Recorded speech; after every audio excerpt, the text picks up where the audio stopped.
What's up, party people? With this video, I'm going to give y'all the second experience that I had with the higher power. But real quick, just this year, I started hearing the term on accident. And like I'm from Connecticut, so I don't know if maybe it's a regional thing, but I've always been familiar with the term by accident. You know what I mean? Like if something happened, they did it by accident. If they knocked something over, it was by accident. I've never, up until this year, heard the term on accident. Like that don't even make any sense to me. What does that on accident? What does that even mean? So, like I said, maybe it's a regional thing. So if you're familiar with the term on accident, maybe you can let me know. Is it regional? Do they do just say that in certain areas? Because I have never heard on accident in my life. And in my life, I've never heard on accident. It's always been by accident. So I have no idea where that phrase came from. It makes no sense to me. None. But that's just a little thing. But, let me know, please. Anywho, let me get into the story before I end up taking too long. Okay, disclaimer. I do not condone drug use, nor do I condone criminal activity. Okay? I am not saying any of these things to advocate drug use or criminal activity. I am just telling you something that happened to me, like when I was a little bit younger. I was in a different space at that time, so I was in a different environment. I've changed my ways. For the most part. But yeah, I'm not condoning any of this. This is just something that happened in my past. All right. Once again, 100% true story. All right, here we go. This right here was at a time I was single. Okay. I had been single for a couple of years. I had separated from my first wife. And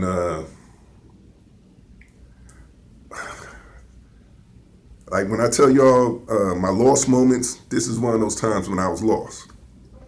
But it was a Friday night and I wanted to get out the house. I did not feel like being in the house again. And I did not feel like going to the club by myself again or going to the bar by myself again. You know what I mean? So I ended up kind of hooking up with a blind date. Me and this girl, we exchanged numbers. Well, it was a friend. Like that's a long story, but anyway, me and this girl, we ended up talking, and I told her that how I usually do. I will pick up a little something, and I'll scoop her up. We could go have some drinks, go get something to eat, have a good time. Like personally, I ain't even trying to smash. Like I ain't tell her that, but like personally, like that wasn't even my intent. I just wanted to get out the house, and I did not feel like being by myself again. I was at the point where this single life was getting kind of lonely. All right. Anywho, she tells me where to pick her up at. For some reason, she's at a hotel. She's staying in a hotel. I ain't getting into the backstory of that. I figured that would be something we talk about, once we meet up. So it takes me a little while to go over there to the hotel.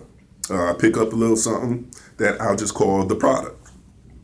So I pick it up, put it on my passenger seat, get to the hotel, and I text her, "Hey, I'm here."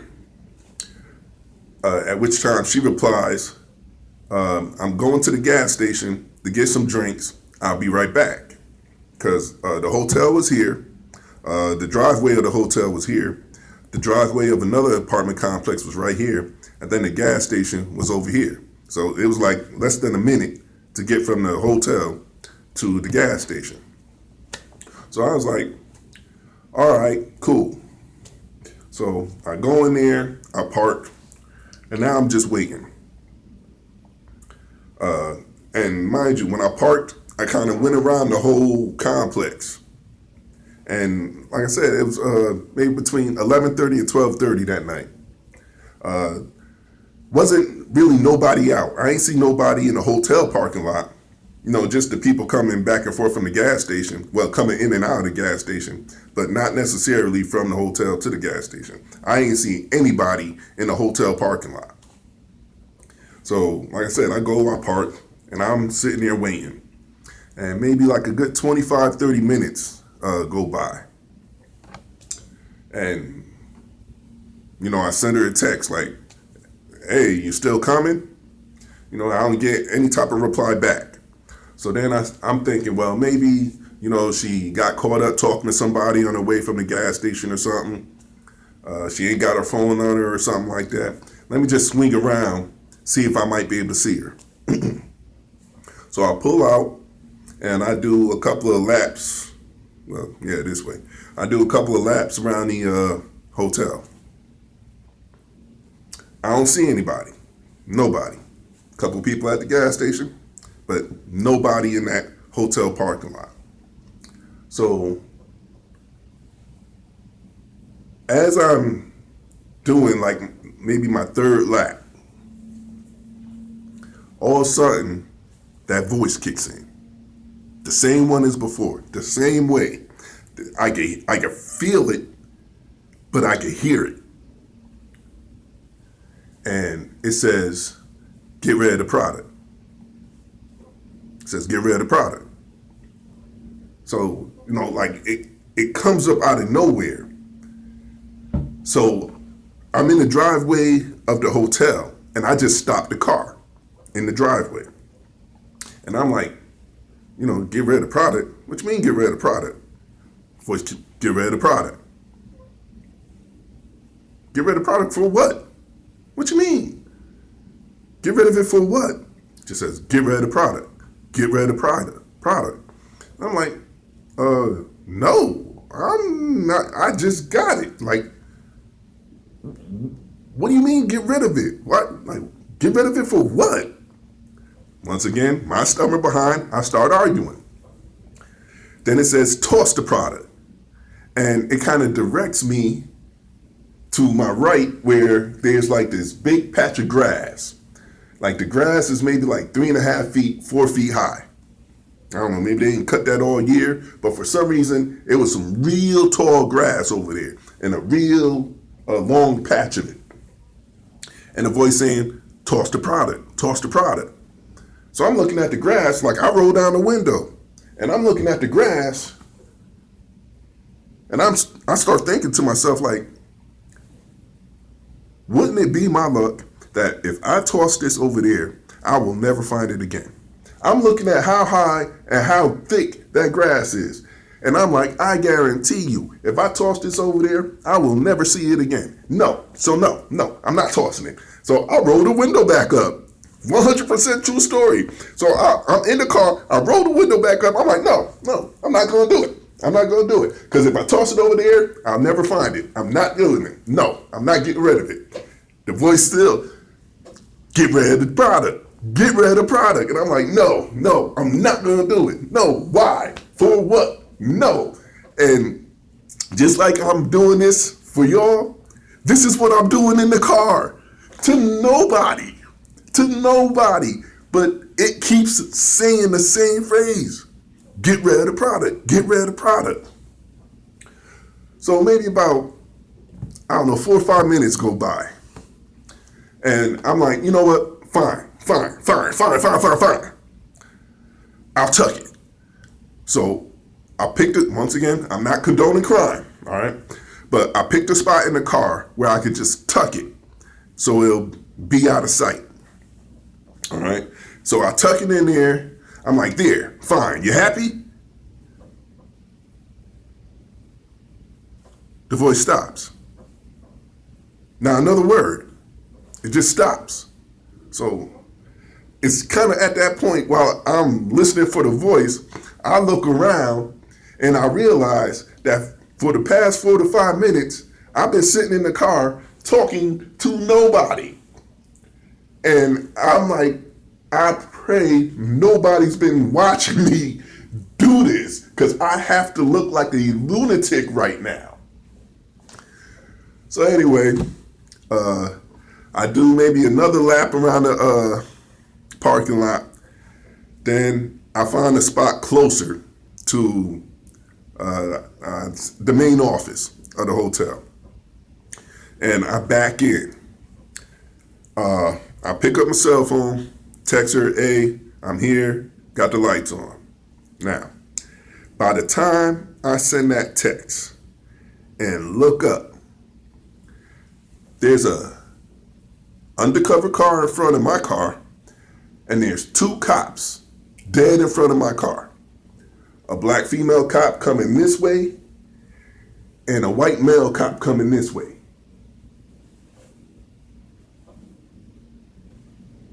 And he comes up, he knocks on the window, like I had the car off. So I had to open the door in order to talk to him, because the car was off, I couldn't let my window down. So I'm like, can I help you? He's like, well, what are you doing out here? I said, well, I'm waiting for a date. I'm waiting for her to come out so we go have some drinks. So then he's like, well, step out the car. All right, fine. I step out the car and I look. The entire parking lot is filled with cops. There's cops, there's lights, there's cops standing around getting out their car. They walk in. The whole parking lot is filled with squad cars. And I'm like,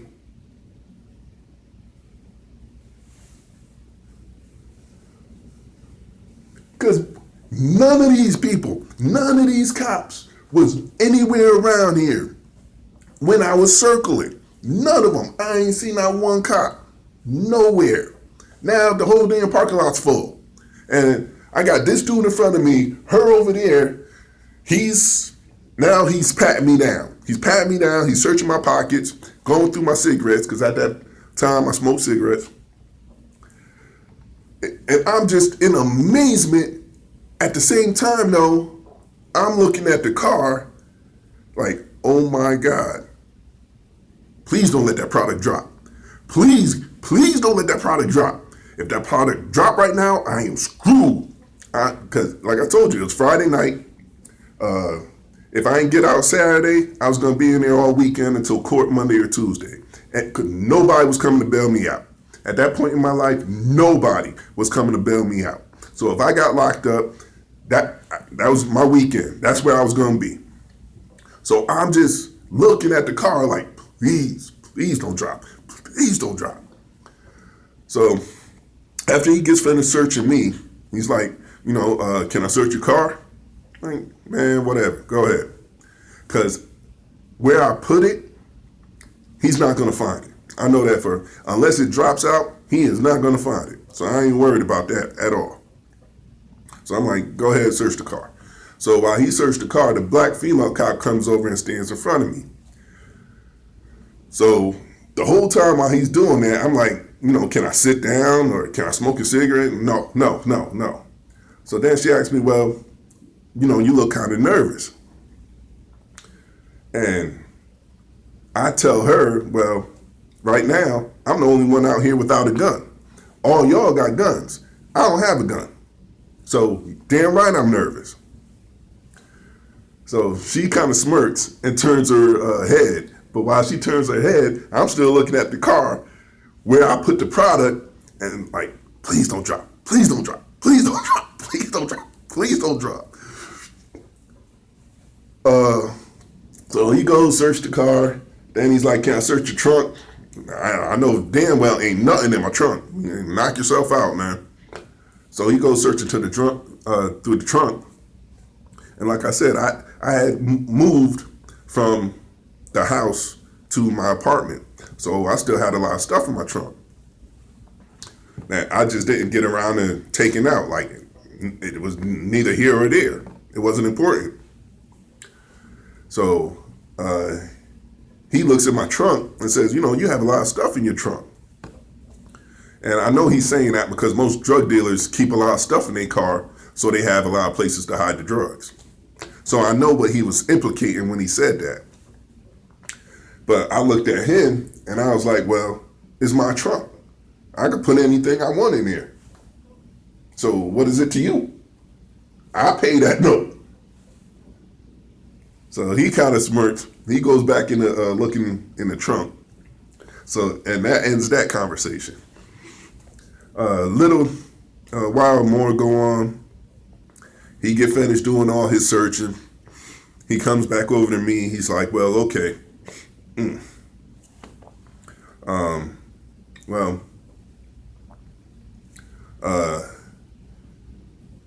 it's not safe around here, so you need to go. And once again, I tell him, I'm like, well, like I told you, I was waiting for my date. So you talking about right now? And he's like, no, you gotta get out of here. As soon as we let you out, you leave. That's it, about comply and obey. That's one of the things I'm talking about. But I wasn't in the mood for arguing. I'm like, you know what? Well, at least not with the cop. So I was like, you know what? All right, whatever. Because apparently this chick ain't coming anyway. So while I'm waiting for all the cops to move their cars off the way, I stand over near another white cop. And, you know, he asked me like, hey, what was you doing over here anyway? So I told him, well, the girl I was waiting for said she was going to the gas station to get some drinks and she was going to be right back, but she never showed up. And that cop looks at me and he smiles and he says, well, I only saw one female coming from that gas station with a bag in her hand. And trust me, we did you a favor. What? It's like that? He's like, dude, trust me. You ain't want to see that one. We did you a favor. So I was like, you know what? All right, fine, whatever, man. So I got in the car. I pull off. These two Middle Eastern dudes flagged me down. I recognized them as the owner of the hotel. So, you know, they flagged me down. It's like, what they tell you? I said, dude, I don't know. I don't know if it was a setup. I don't know if they was waiting for somebody. I don't know what. But they just searched me. They searched the car, then told me I had to get out of here. So then he looks back at the cops. Like, them motherfuckers always fucking with my customers.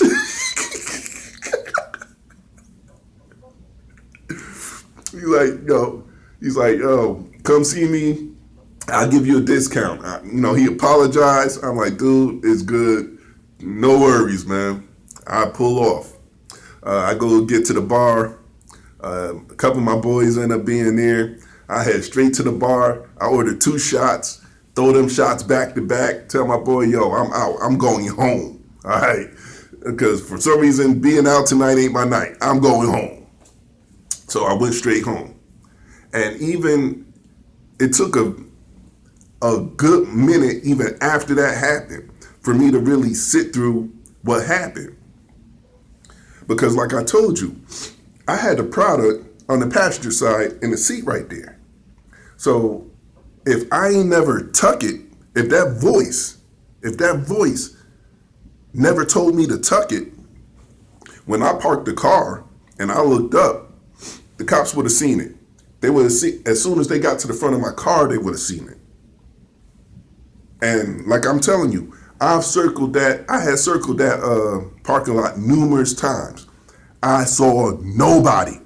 When I tell you, I saw not one squad car, not one cop car, not a patrol car, nothing. I saw nothing. So once again, somehow that voice knew something that I had no clue of. And it was trying to warn me. And me being hard-headed and stubborn, I'm sitting in the parking lot in the car arguing with it. With nobody, but I'm arguing with the voice. And once again, the voice was right. because somehow it knew. There was no indication to me, but somehow it knew what was about to happen. So it was trying to tell me, get rid of the product. I don't know how. I don't know why.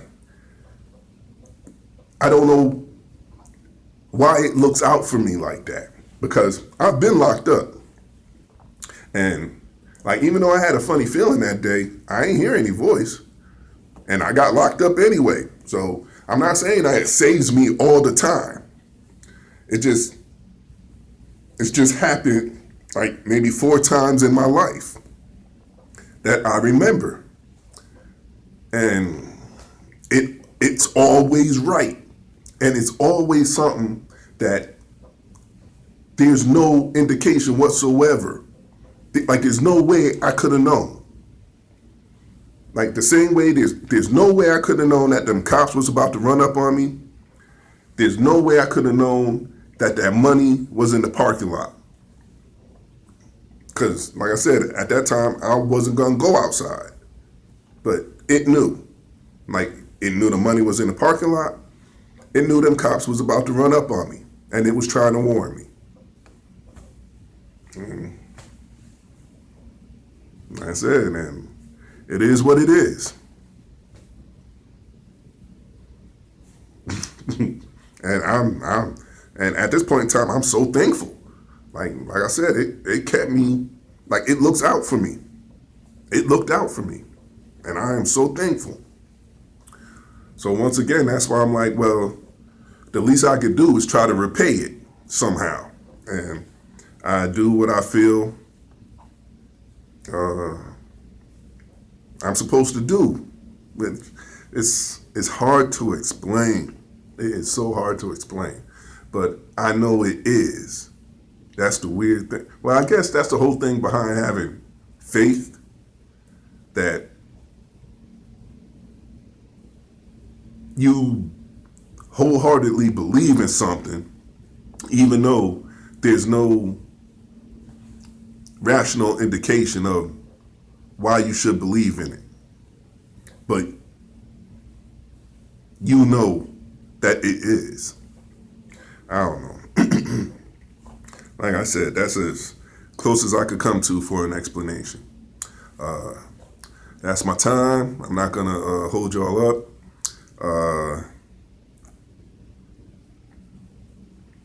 Like, I'm not going to really, like, hit y'all over the head about this.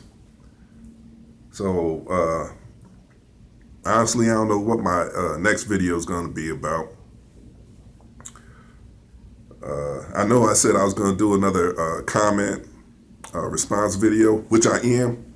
As soon as I gather some comments together and make a good video with it. But shoot, other than that, once again, if y'all had any similar experiences, let me know. And one more time, if y'all could explain to me the on accident thing, please let me know. Because like I said, I've never heard of that in my life, in my lifetime. Not up until this year. On accident. What the hell does that mean? How do you do something on accident? Like, you could do it by accident. It was accidental. But on accident? Like, anywho, never mind. Before I start, you know what? Y'all be blessed, be safe. One.